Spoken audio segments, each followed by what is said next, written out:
देखो आज हम जो है पीपीएफ अकाउंट के बारे में पढ़ेंगे कि पीपीएफ अकाउंट होता क्या है। ठीक है, तो पीपीएफ की पहले तो आपको पता होनी चाहिए कि फुल फॉर्म क्या होती है। पब्लिक प्रोविडेंट फंड, क्या फुल फॉर्म होती है इसकी? पब्लिक प्रोविडेंट फंड इसकी फुल फॉर्म होती है। और पब्लिक प्रोविडेंट फंड 1961 इसको बोलते हैं, क्योंकि 1961 में इंट्रोड्यूस हुआ था पब्लिक प्रोविडेंट फंड के इसको नाम से इसको जाना जाता है। अगर हम बात करते हैं पीपीएफ अकाउंट कौन खुलवा सकता है, तो कोई भी पर्सन जो है वो उसको खुलवा सकता है। ठीक है, except N R I, except N R I, यानी कि कोई भी इंडियन पर्सन है, कोई भी इंडियन पर्सन है उसे खुलवा सकता है। एन आर आई को छोड़कर कोई भी भारतीय जो नागरिक होगा वो पीपीएफ अकाउंट को खुलवा सकता है। एक माइनर है अगर, ठीक है, अगर एक माइनर भी है तो वो भी इस अकाउंट खुलवा सकता है। ठीक है, लेकिन इसमें वो क्या होगा, अपने गार्जियन के साथ उस अकाउंट को खुलवाने का काम करेगा, यानी गार्जियन के साथ जो है माइनर का अकाउंट आपका खुलेगा। यानी क्या, तो फादर के साथ खुलेगा, ठीक है, या फिर खुलेगा मदर के साथ। ये ध्यान देना, फादर और मदर होता है, फादर एंड मदर नहीं होता।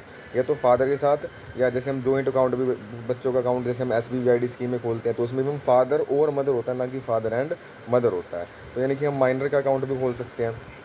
इसी प्रकार से अगर हम बात करें पीपीएफ अकाउंट की, अगर जैसे कि अगर हम पीपीएफ अकाउंट खुलवाना चाहते हैं तो इसके अंदर मिनिमम जो डिपॉजिट होता है आपका वो कितना होता है? 500 का होता है, यानी कि एक फाइनेंशियल ईयर के अंदर हमें मिनिमम जो डिपॉजिट करना है पर फाइनेंशियल ईयर वो आपको 500 करना है। और फिर 50 रुपीज़ के मल्टीपल में, ₹50 के मल्टीपल मैक्सिमम आप 1.5 लाख तक कर सकते हो, 1,50,000 तक इसको आप पर फाइनेंशियल मैक्सिमम जो है वो मतलब इसमें डिपॉजिट करा सकते हो। और 80C सेक्शन के तहत इसमें आपको जो है रिबेट भी दी गई है, यानी कि जो भी आप इसमें पैसा जमा कराओगे, जो भी इसमें इंटरेस्ट बनेगा, जो भी आपकी इनकम होगी, तो उस सब पर क्या होगी, आपकी 80C सेक्शन के तहत रिबेट दी गई, यानी कि 1.5 लाख तक आपको क्या दी जाएगी?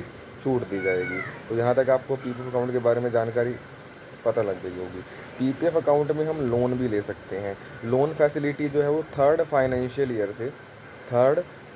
ईयर से फिफ्थ फाइनेंशियल ईयर तक रहती है, यानी कि आप थर्ड फाइनेंशियल ईयर में क्या ले सकते हो? लोन ले सकते हो। और जो लोन का अमाउंट होगा वो 25% होगा, जो आपने डिपॉजिट किया है उसका 25% आप क्या ले सकते हो?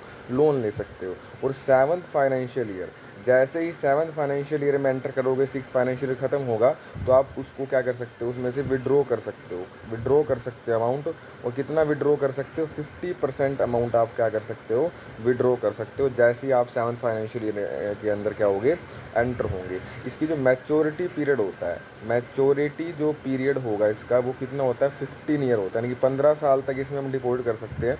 उसके बाद अगर हम डिपॉजिट करते हैं तो उस पर कोई हमें इंटरेस्ट नहीं मिलेगा। तो इसका जो मैक्सिमम मैच्योरिटी पीरियड है वो 15 साल है।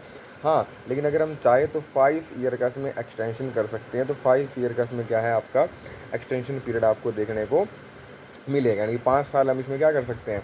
एक्सटेंशन कर सकते हैं। यानी टोटल हम कह सकते हैं कि और फर्दर भी आगे इसको एक्सटेंड किया जा सकता है 5-5 साल के लिए, कोई लिमिट नहीं है, फर्दर भी एक्सटेंड कर सकते हैं। और एक बात हो रहा है कि हम कितनी बार डिपॉजिट कर सकते हैं साल में, यानी कि फ्रीक्वेंसी ऑफ डिपॉजिट कितनी है साल में, फ्रीक्वेंसी ऑफ डिपॉजिट कितनी है, तो उसकी कोई लिमिट नहीं है, नो लिमिट। ये पहले 12 था, लेकिन अब इसकी कोई भी आपको लिमिट देखने को नहीं मिलेगी। इसकी कोई लिमिट नहीं, आप कितनी बार अब इसमें जमा कर सकते हो। और इसमें जो नॉमिनी है, नॉमिनी आप एक भी करा सकते हो और एक से ज़्यादा भी करा सकते हो। तो वन और मोर नॉमिनी, वन और मोर, कोई रिस्ट्रिक्शन नहीं है। जैसे एनपीएस की अगर हम बात करते हैं तो एनपीएस में 3 नॉमिनी हो सकते हैं मैक्सिमम। ठीक है, एनपीएस में कितने हो सकते हैं? एनपीएस में मैक्सिमम 3 नॉमिनी हो सकते हैं, लेकिन पीपीएफ में कोई रेस्ट्रिक्शन आपको नहीं देखने को मिलती। एनपीएस अकाउंट जो है वो एनआरआई भी खुलवा सकते हैं, लेकिन जो पीपीएफ अकाउंट है वो केवल इंडियन सिटीजन ही खुलवा सकता है, भारतीय नागरिक ही खुलवा सकता है, ये आपको पता होना चाहिए। ठीक है, अगर हम बात कर सकते हैं इसमें अगर हम और बात करें पीपीएफ अकाउंट के बारे में तो हमने लगभग ये जान ही लिया है, मेन मेन बातें हमने पढ़ ली है।